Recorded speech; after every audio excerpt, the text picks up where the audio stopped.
Hey, as per usual, doing one of these unplanned. Uh, I think that's when they're best and when they make the most sense to me. So so much has happened. I was away for a weekend. Family stuff.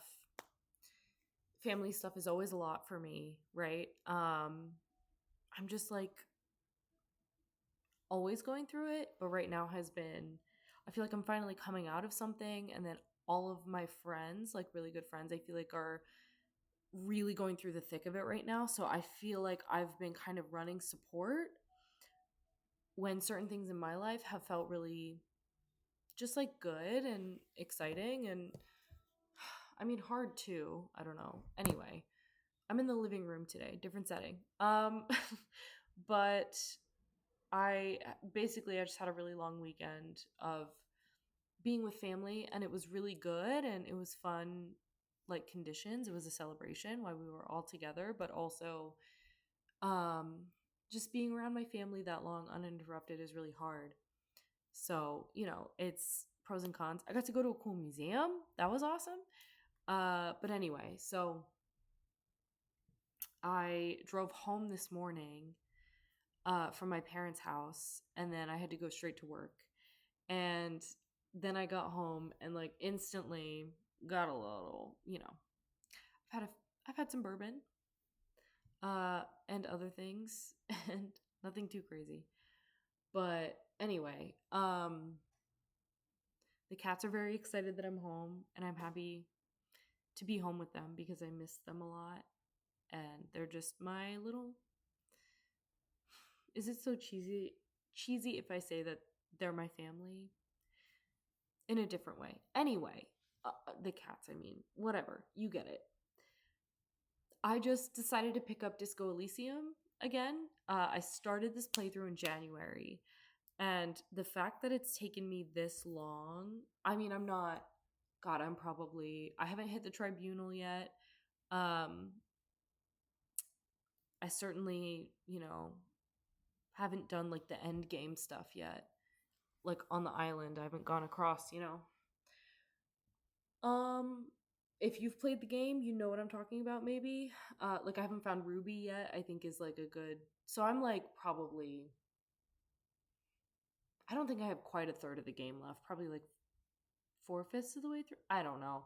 It's been a while since I've played it all the way through. But anyway, I think the point is like I was talking to some people at work today, uh, who are like gamers and stuff, just about the fact that I think in a lot of ways games still feel like work to me because I was a playtester.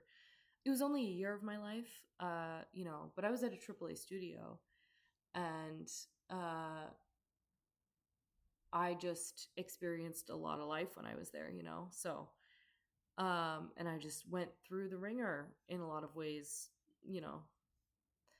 So I think there's a lot of me that still struggles to play games and I just want the distance from it. And I think too, like this relationship that I was in for 5 years and it's now been just like a little over a year that I've been out of it. That relationship, I mean, I met him at the studio that we were working at together. And so much of my relationship and my life with that person was sort of built around video games. So I think the fact that all I've wanted to do is read and write and stay away from games for a while has been very telling of just like the way that games have factored into my life. So anyway, but I did have the impulse to pick up Disco Elysium again today, even though it's taken me forever to do this one playthrough of literally my favorite game ever. So it shows like just I guess how much distance I've created between myself and video games. But anyway, um, so I'm just kind of right now, games are so interesting because it's like with, I've been reading a lot, like I said, and with books, there's like a very set pace for how the story unfolds. And I mean, it's like film too. You just kind of let it run. And the way you engage with different media is going to be different, like the different medium as in, because people say media and I think they just mean like entertainment, but I literally mean it as like the medium through which the art is being conveyed to you. So like a painting or a poem or a song or a screenplay or what have you, or like a movie. Even a screenplay and a movie are different is like each one is a different medium. Again, I'm avoiding the word media because I think it like we use it in a different way now, but I mean it in specific relation to art, and like the way you convey ideas through artistic principles. Anyway, um, so yeah, I've just avoided games a lot. Sorry if this doesn't make any sense. I'm not like, again, full on stream of consciousness. That's the way I do these things. But anyway, so all of that to say, I have someone in my life who's playing Disco Elysium because I recommended it to them. And I've recommended it to a lot of people, but seeing someone like really engage with it and like connect with it on their own emotional level outside of, I guess, me technically, like this person has expressed to me that they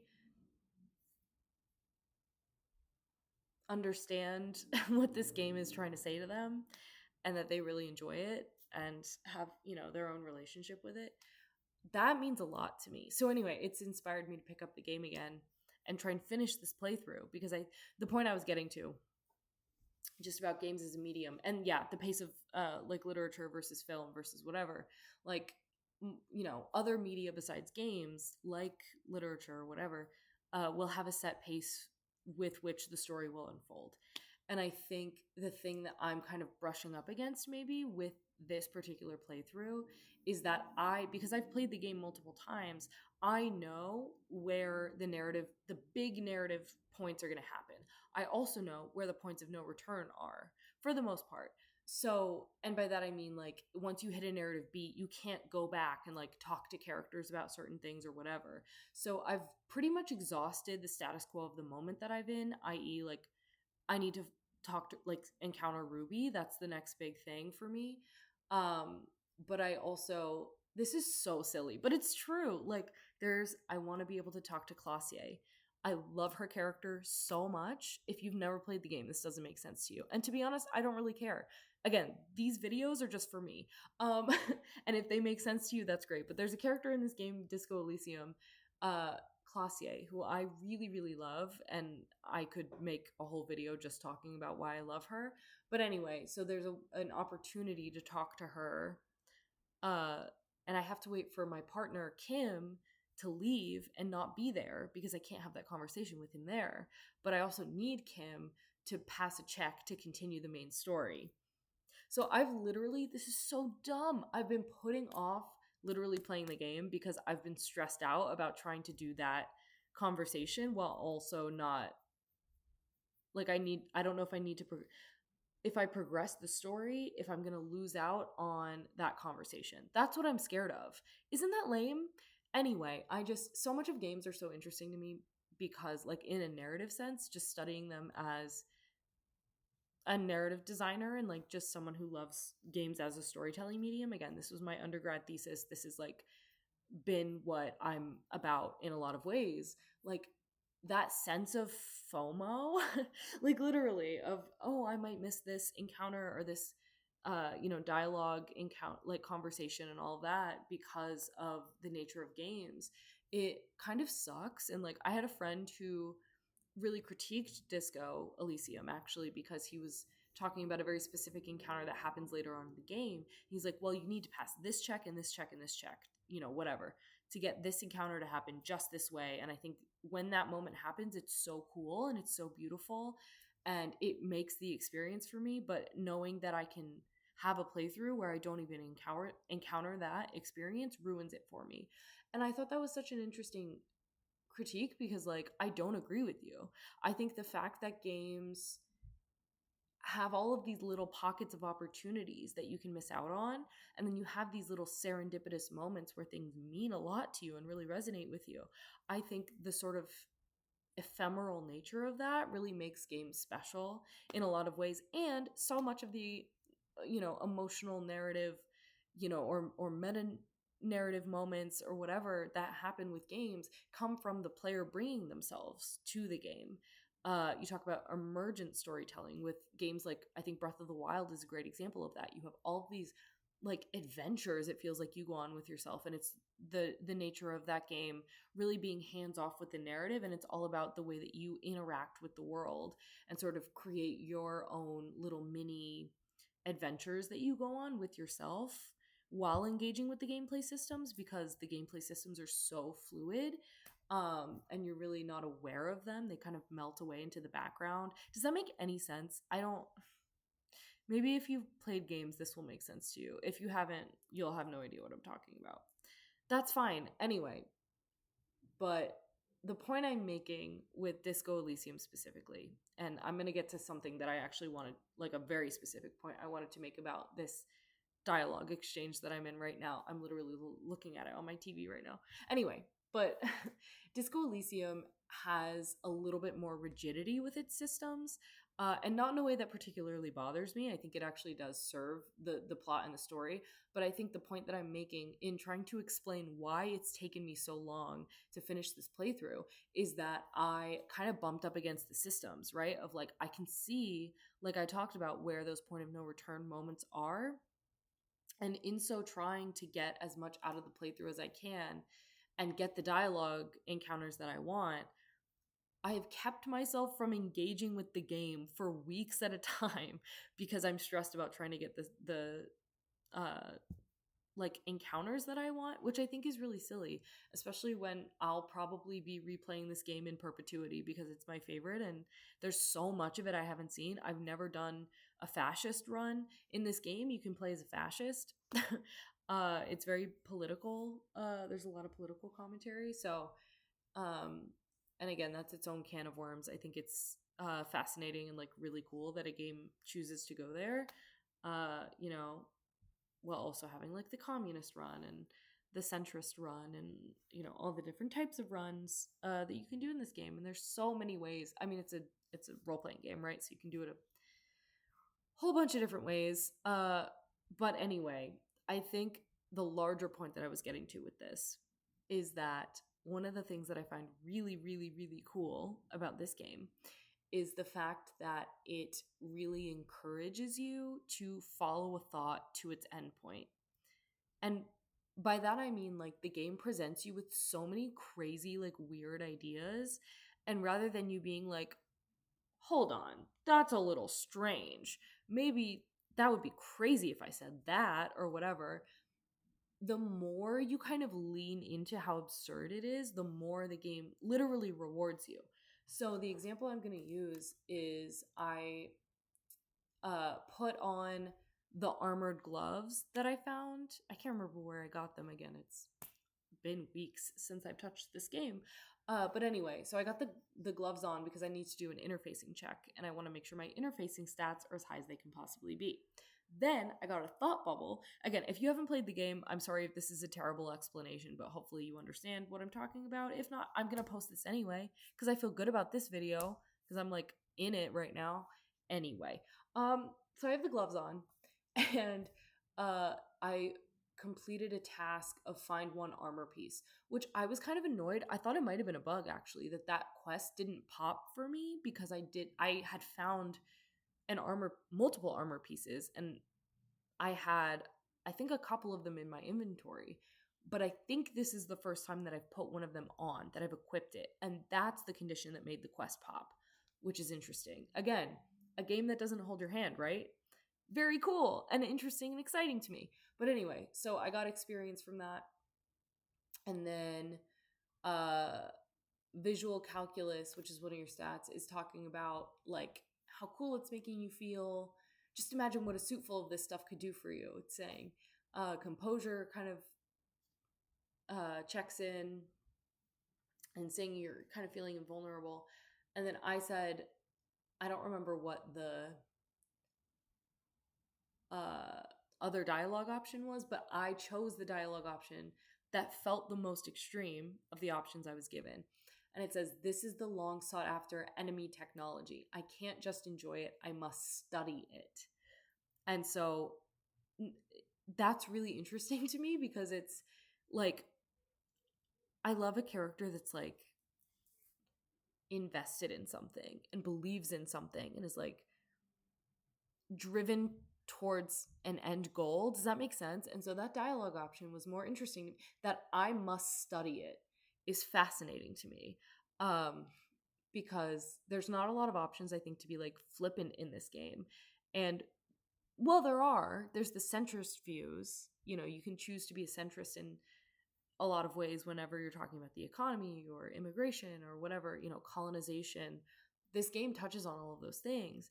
And if you choose the centrist view of like, I don't really have an opinion on that, the game comes around later and kind of slaps you on the wrist. Like it kind of gives you a not good ending, right?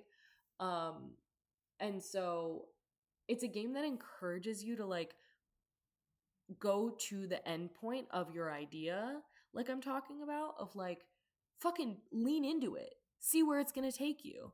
And when you do that, it gives you, so when I chose that dialogue option, it opened a thought in the thought cabinet. I just heard myself from someone who's never played this game. I probably sound fucking schizophrenic right now. I promise this is a real game and all of this makes sense if you've played it. Anyway, there's a mechanic called the thought cabinet, which is like all these different sort of ideas, and they have these ideas have different, how do I explain what the thought cabinet is? It's basically these unlocks that you have, and they have different gameplay benefits when you finish them. So you can choose to like internalize a thought, and while you're like thinking about it and internalizing it, it can give you temporary gameplay buffs and nerfs. So things that make you stronger, things that make you weaker. And then once you internalize them, they give you long-term buffs and nerfs, and you can choose to like forget them if you want or whatever. But it's one of the best examples of uh the ludonarrative, which is a really pretentious gaming term, which is basically talking about, and more specifically a narrative design term, which is talking about the confluence of gameplay and narrative elements, and especially gameplay elements that are designed with a narrative and often artistic end in purpose. Does that make any sense? So anyway, the thought cabinet is like such a great ludonarrative gameplay element, because not only are you getting like very real nerfs and buffs because of the thoughts that you're internalizing, but they actually play into like it really is like you can go to a literal screen that will tell you like the ideas that you have internalized as part of yourself, and you can choose whether or not to like keep them, get rid of them. It's about like finding yourself. It's so fucking good. Okay, anyway, Disco Elysium. So the fact that I have been with this encounter rewarded with a new thought that I could explore in the thought cabinet is really cool, because I could have just chosen the less interesting or like the less extreme, I guess, dialogue choice, and it would have just closed me out of this thought line of, you know, reasoning and thinking, and I wouldn't have gotten that new thought that I can encounter and explore and like choose to embody as part of myself. Um, and I think that's really fucking cool. And in a game that's already genius on like 17 million different levels, it's so good all the way through. I know it's not perfect, but I think the way that it's able to like push games forward as a medium and explore new ideas is so fucking good. And I really love it. And it's a shame that I've put off replaying it. I mean, finishing this replay for so long, because I get in my own way with a lot of these things. And I've just been busy and I've been wanting to do other things like I've been talking about, and really just like reading novels and trying to focus on writing has taken a lot of my energy, and work and being sick. Like I said, I just got over being sick. So anyway, yeah, another appreciation post for Disco Elysium and what a cool game it is, and one small little facet of what makes it so great. And yeah, I don't know. It's been a stressful week, so I'm excited that I'm enjoying this and getting to like nerd out about it.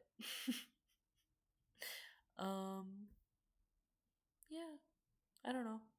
Okay, I think I'm done with this. Cool. Hope you're good. Hope you're okay. I would love to tell you that I would post something like this regularly. But I never know when inspiration is going to strike, and I'm going to yap about something for 20 minutes. So This was fun. This was good. I needed this. Okay. Well, have a good one. I'll talk to you later.